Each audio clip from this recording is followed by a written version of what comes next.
miss him on the field. Get in here, Donovan McNabb, six-time Pro Bowler, Eagles Hall of Famer, all-time leader in passing yards and touchdowns. How are you? How have you been?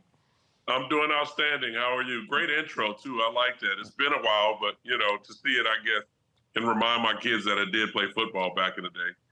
Your kids know you played football back in the day. In fact, your kids are killing it playing sports on their own. Yeah, they are. This is ultimate sports dad, I guess. Going from one game to the next, coaching girls softball club, having my oldest, obviously, as you see in the picture, at Syracuse, my alma mater. And it's just an exciting time for, you know, the McNabb household because it's just putting on miles on your car and just continue to add up more and more gas and just having fun cheering for them. So Lexi's playing hoops at Syracuse. Soraya just won a state championship at Xavier in softball Pratt. And basketball. Let's go. How involved are you, and how good of a Father's Day gift are you going to get? I'm very involved. You know, you're taking kids to training, continue to try to instill in them about work ethic and passion. And I'm coaching club softball as well. So I'm a 16U head coach for girls softball travel team. So we actually have to go this weekend to California to play in another big tournament. My son is playing football and basketball and varsity. And then my youngest son is playing club hockey. So we're very, very busy, but it's very exciting for me. And this is what retirement life is about, you know, stepping away from the game and being very supportive of your kids. No, Donovan, retirement life is a drink with an umbrella in it on the beach somewhere. It sounds like you are busy. Well, you know, when it comes to club sports, that's usually what parents do after games are over. You know, we kind of get together and just reflect on things and have a few cocktails. But it's just exciting. I mean, you know, when you have 4 kids that are all involved in sports and they're kind of creating their own niche, it's very exciting for us. You should be very proud. I love that for you. I got to ask you, who's your coaching inspiration? Who are you pulling from? You know what? You pull from a lot of the people that were created in your path, and starting all the way down from my 7th and 8th grade football coach, Roger Torella, who's no longer with us. He passed away, but he was just kind of a hard-nosed guy that wanted nothing but the best. And if you didn't give 100% effort, it'd make you do it over. All the way through high school with Frank Linty in football. He was kind of the same guy, but he was very detailed.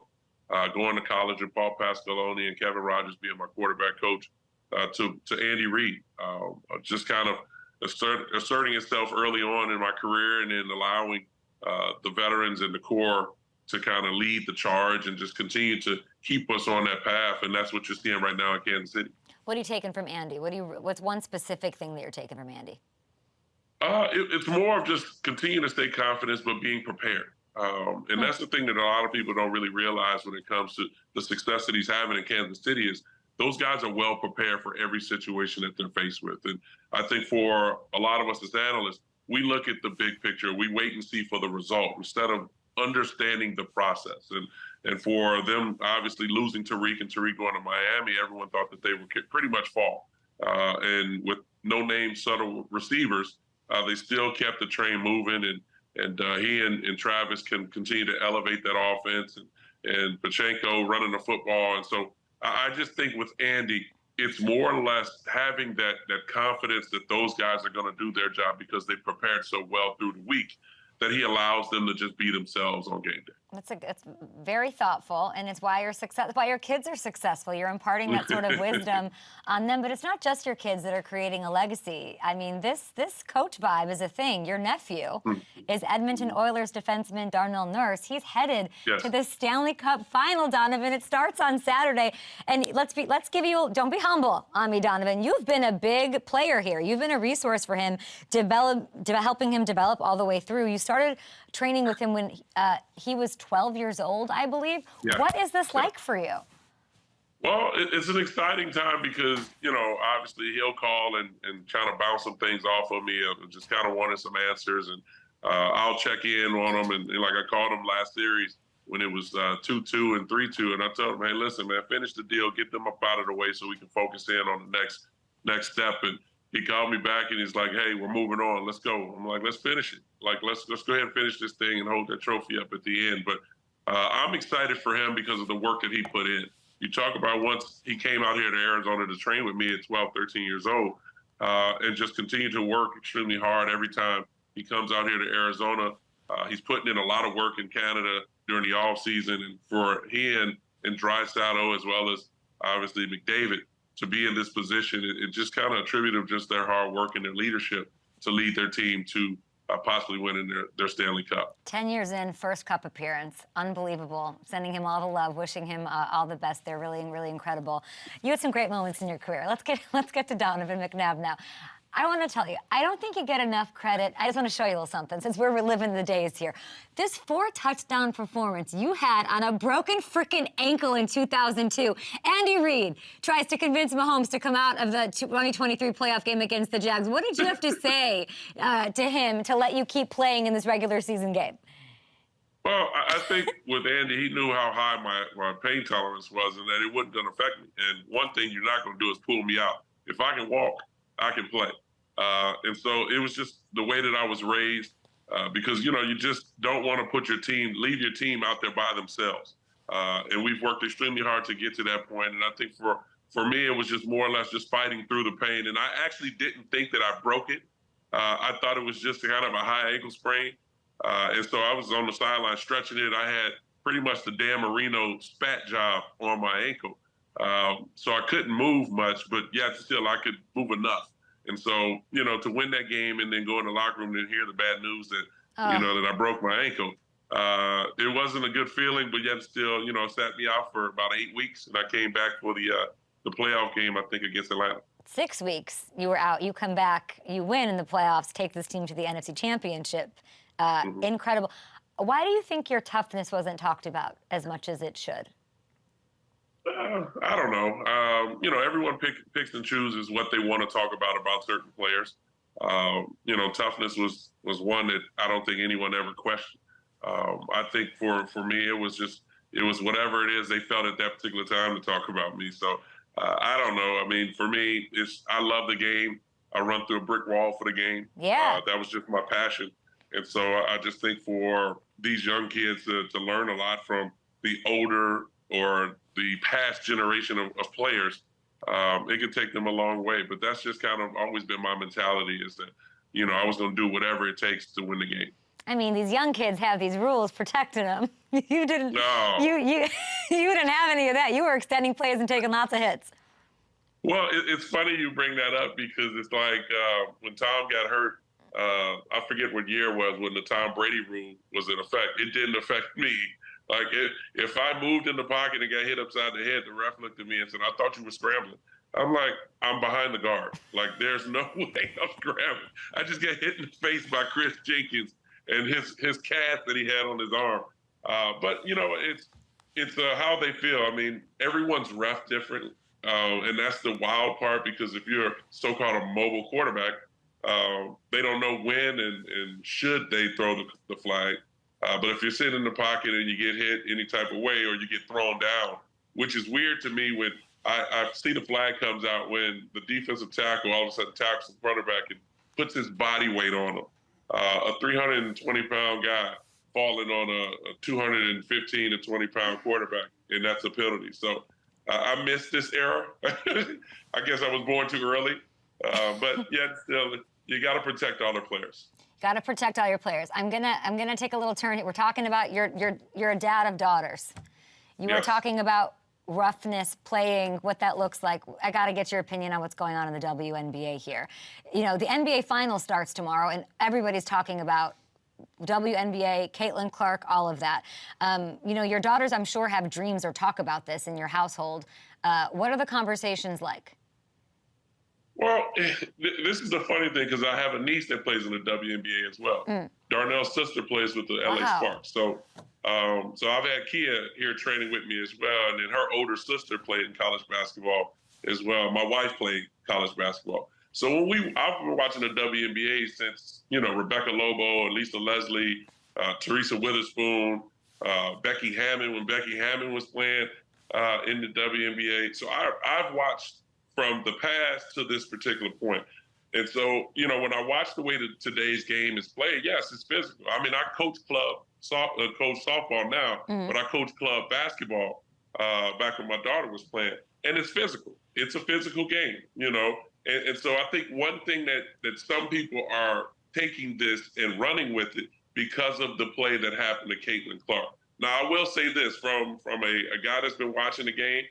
Yeah, when you're a rookie, they're going to single you out, and they have singled her out. So let's not overlook that not happening. And I think a lot of people are saying, oh, well, it's just the way the game is played. No, they've been double teaming her coming off of ball screens. They've been banging her around, but that's what you do with a rookie. You go after a rookie and you try to kind of make them break, like you break them a little bit. So I think with Caitlin Clark, she's just going through what most rookies went through. And I will tell you this, the game has changed because of Caitlin Clark and a lot of these young girls that have come out in this draft, as well as in the past 2 or 3 years. And it's only for the better of this game. Because, yes, we are talking about the WNBA right now, and it's a positive thing. And arenas are getting filled up because of the excitement of what Caitlin Clark has brought from college, and Angel Reese, and Cardoza, and Brinks, and a lot of these different girls, even going back to Alea Boston being a first pick last year. It's an exciting time for women's basketball because it gives the young girls an opportunity to dream of being on the professional floor, just like the NBA with the guys. So I just think, you hear so many people say, well, you got to be particular with your words. No one's particular with their words when it comes to the NBA. So, I mean, I just think if we're going to go along with it as such and we really analyze what's going on, then let's just be honest with it. And so I like where they are right now with the WNBA. I'm excited about it. It's great storylines. And so I'm looking forward to seeing how this thing kind of transpires throughout the regular season and going into the playoffs. Yeah, I asked myself the question. We had like our post show. We're a football show. We're an NFL, and we spent 45 minutes talking about all of the different storylines. And I think where one of the places I landed was just like, is this good for the WNBA? And it is. Like it's the NBA Finals, and this is what we're, run it back. Chandler Parsons, you got Sean. They're all talking about it on our network, on every network. You've got First Take and all of these people. I did want to ask you, because I think you're a good person to ask to add some light on this, or just your perspective. Stephen A., Mike Wilbon, not just them, a lot of people are chiming in, but even just Michael Wilbon, he had this statement on PTI yesterday, and he said, the discussion about Caitlin Clark has to deal with, and I mean initially and loudly, race and culture in America. Now, as someone who's dealt with a lot of noise throughout your career surrounding the subject, how do you view that from the Wilbon context? Well, I know Michael Wilbon very well, being a Chicago guy and he living out here in Arizona. But he's absolutely right. Now, this is the thing that I think a lot of people, when they hear that, they get pulled back a little bit because it's like a touchy. I can't really get into it, and I wouldn't say that. Well, I mean, Caitlin Clark has done a lot of great things in college. And I watched her throughout her career. I watched her, obviously, in the last 2 years of being able to take her team to back-to-back national championships. Unfortunately, wasn't able to win it, but the things that she was able to do and the attention she brought to college basketball, and then obviously going into the WNBA has been big. But if this was an African-American girl that came in, all-time lead scorer, first pick of the draft, going to a team that really wasn't very successful, it wouldn't be so much of a topic. And I think also, too, what's attributing to it is some of the comments from some of the other players that are in the league.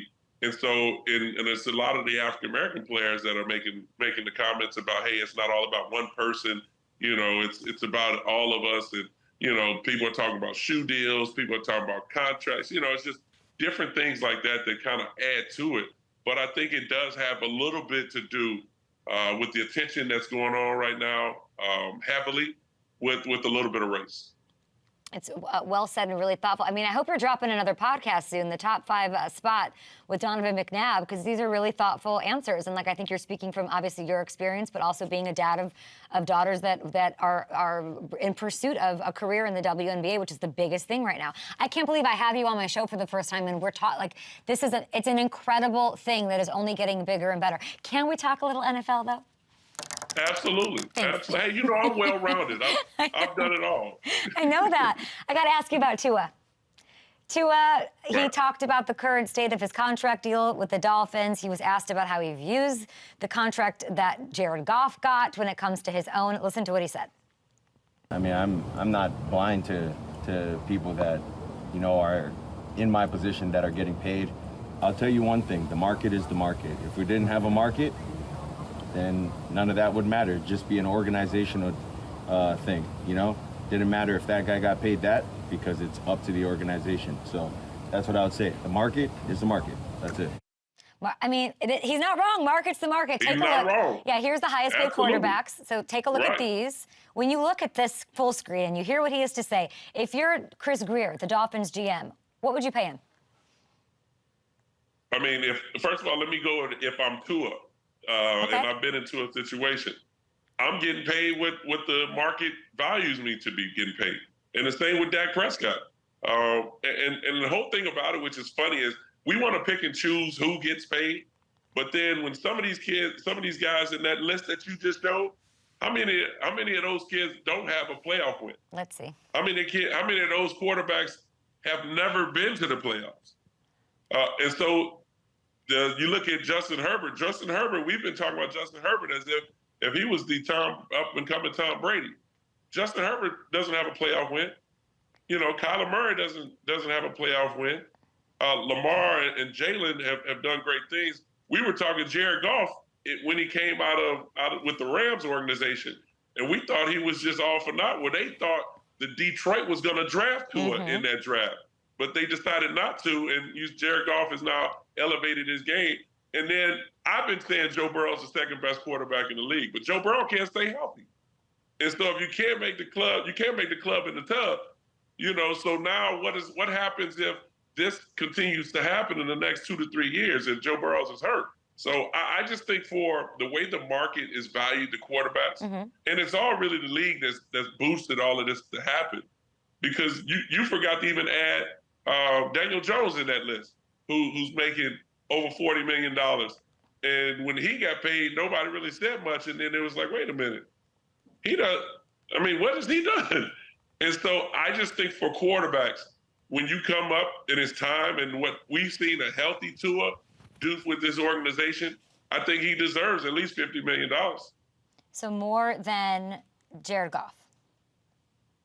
Well, it's the timing of it all. It's the timing of it all. So I will say yes, only because, one, he's younger. Two, he's on a football team that's balanced all around. So you would think that success is on the rise. And so what happens, okay, let's just say, what happens if Jared Goff finishes second in the North, loses in the second round, and Tua goes to the AFC Championship? Will we be saying the same thing if he doesn't get a contract this year? And now all of a sudden you waited till he made it to the AFC Championship. You know what that price tag is going to be?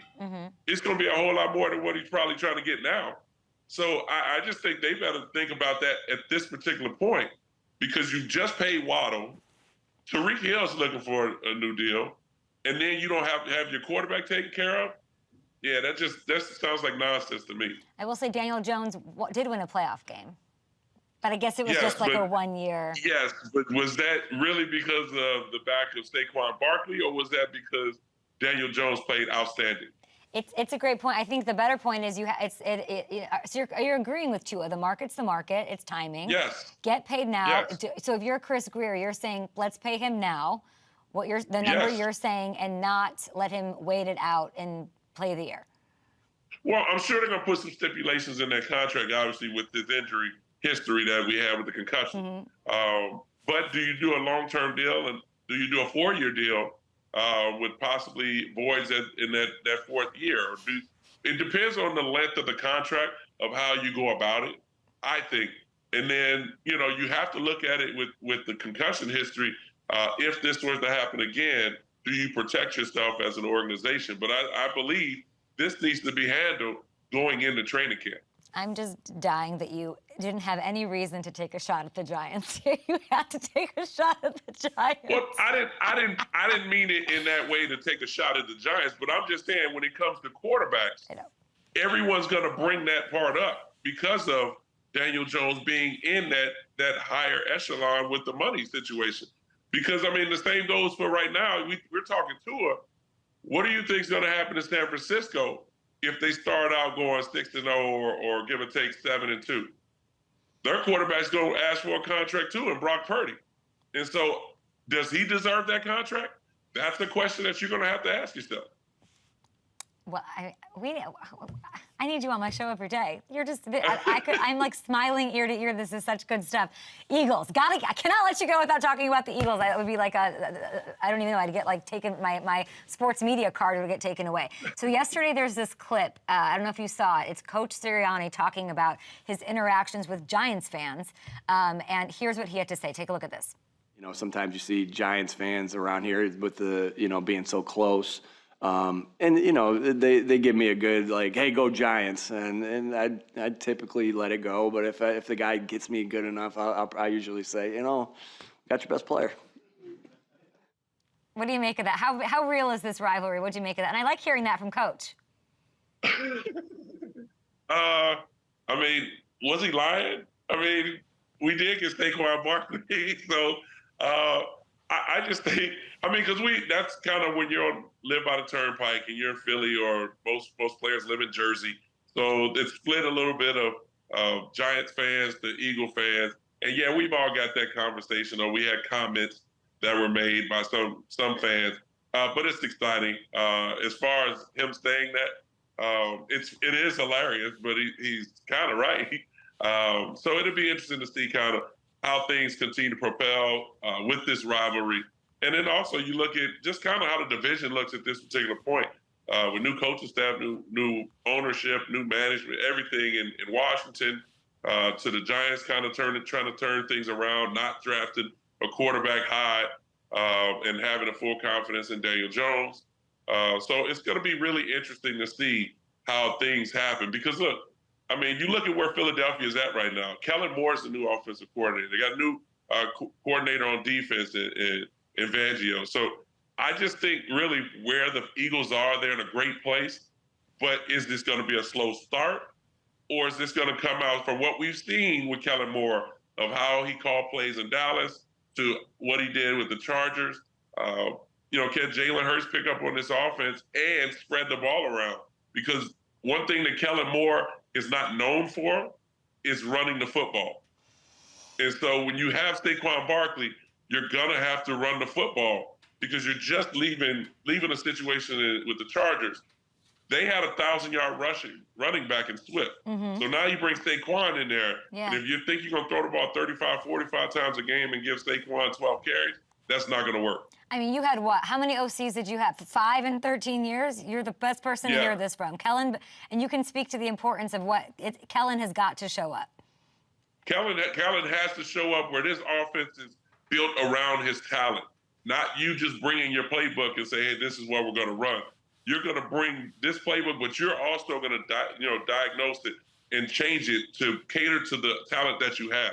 You got 2 talented wide receivers on the outside. You got one of the top tight ends in the league in Dallas Goedert. You have one of the best young quarterbacks in Jalen Hurts, but you also got a power running back who can catch the ball out of the backfield in Saquon Barkley. So you got to figure out a way to be more balanced and utilize your tight ends to kind of create opportunities on the outside with A.J. Brown and also with Devontae.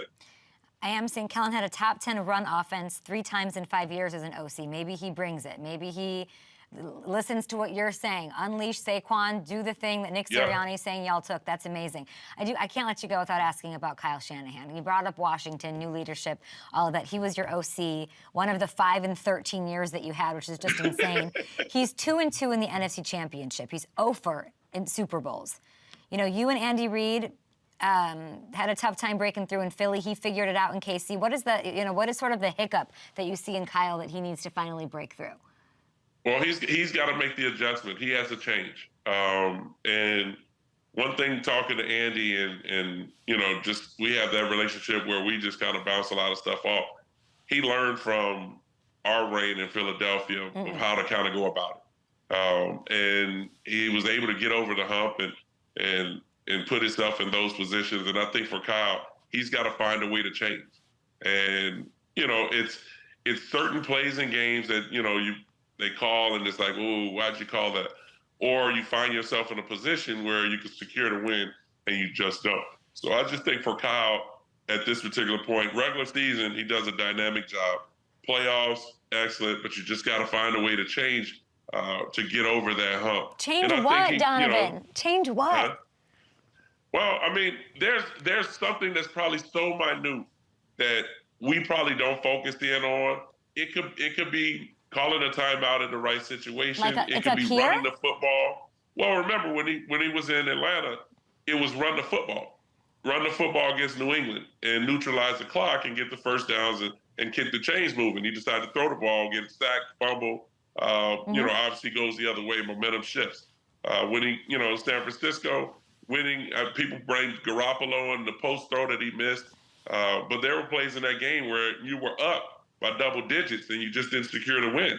And the same goes for this particular game this year. You're up by double digits. You just don't secure the win. So if it's run the football, keep the ball on the ground, run a screen, keep the chains moving, keep the opposing offense off the field, then that's what you have to do. Is it, I don't want to put word, is it stubbornness, like unwillingness to adjust in the moment, game management? Is it nerves? Like, how would you sort of use, what adjective would you, I guess, use? Like, what is the? I would say more game management. Game management. I don't think that it's nerve. I don't think that it's cautious.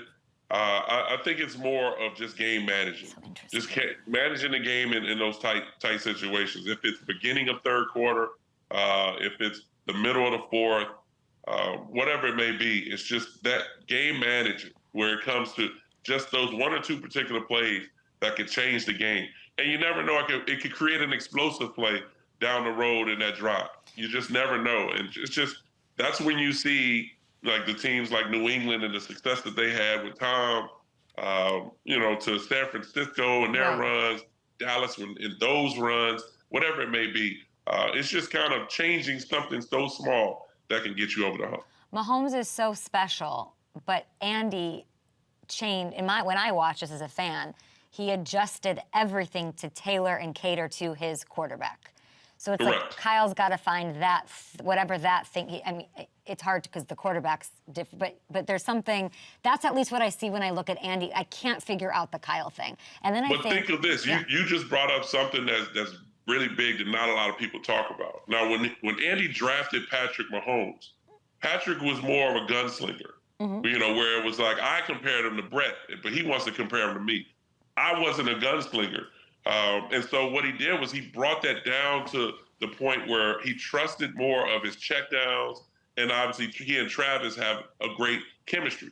When you look at some of what Kyle Shanahan has been able to do in his offense, it's guys that he can coach and control. When you're a quarterback that kind of can get off schedule and create some plays and things of that nature, that's not something he's really known for. Remember, RG3, myself, everybody else has kind of been like Rex Grossman to now Brock Purdy to Sam Darnold. But Trey Lance, he wasn't able to create what Trey Lance was very known for to bring him into his offensive style. And what did he do? He got rid of him.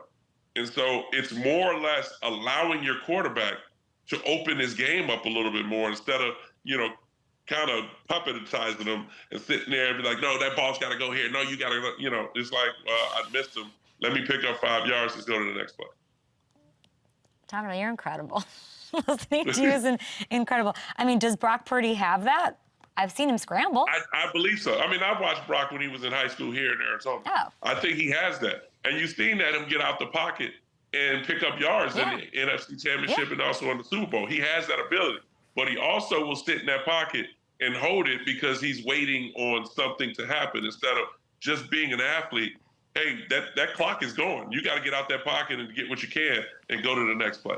I think do something with your legs, Brock. I'd like to see more of that. You are a coach. You are a coach. I want you to quickly, you mentioned Arizona and Brock Purdy. In Arizona, you have 5 sports performance.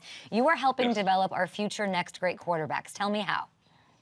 Well, it's just being able to embark your wisdom, everything that you've learned throughout your career, and getting back to the fundamentals. Too many times you look on the internet and you see it, these quarterback coaches videoing kids doing 360 throws for 40 yards, or they're swinging this back leg and dragging, and all fundamentally they're just off because this is what you see Patrick Mahomes, this is what you see Aaron Rodgers doing.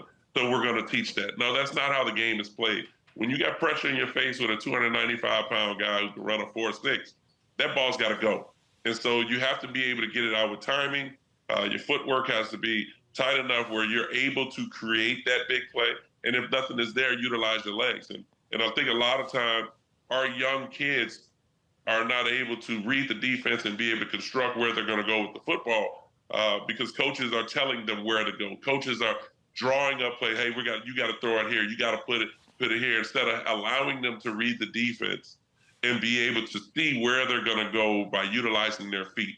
And so I just think for me, it's been an opportunity where I love working with these young guys. I've got some of the guys coming out of college working with me or playing in the arena or possibly Canadian football. So it's a lot of fun for me, just to give a little bit of time to those guys and watch them flourish. All right, Coach. You're officially coach in my 6-time Pro Bowler. I won't wear the bike shorts though. You'll never see me in the coaching shorts. I don't want to see you in a visor either. Please don't wear it. What? You see this head? This head needs a little bit of, No visor. Visors are not cool. Donovan McNabb, I can't tell you how much I appreciated this conversation. Thank you. Congrats to your family. We are now at the Up and Adam show rooting for Soraya and the Lady Cubs on the travel softball this summer as you are coaching. And of course to your nephew who's just going to crush it in his first cup. So congratulations. Thank you. Enjoy. And congratulations on your show and everything you've been able to do. You do a wonderful job. Thank you.